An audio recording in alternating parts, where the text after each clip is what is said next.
So it was really interesting. So I'm from Mattapan, born and raised. And so when I was living here, you know, throughout preschool, elementary school, I went to preschool Dimick, went to Dimick preschool, and then I was in the METCO program Oh, wow. for elementary. So I was bussed out to Newman, where I went to elementary school. And so that was a big shock for me, going from being in my neighborhood where everybody looked like me to now being in this area where I was like maybe one of 2 or 3 Black students in my entire grade.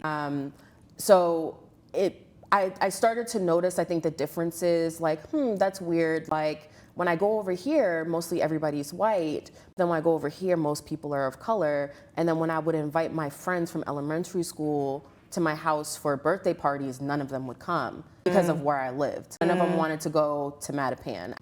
So that's when I really started noticing the differences. And then when we moved to Atlanta, that was a big culture shock. Because then it was all of a sudden, yo, everybody looks like you. It doesn't matter where you go. You can go to the most expensive restaurant. Yep. And so that just kind of, I think, one, expanded my notion of what space could be for Black people and how we could utilize it. But then also just culturally really noticing the differences.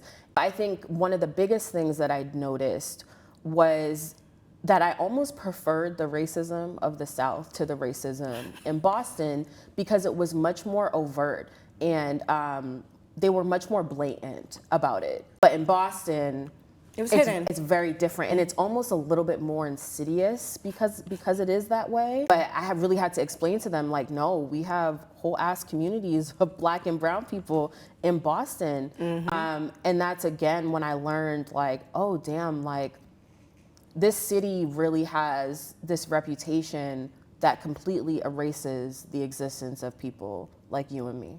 Absolutely.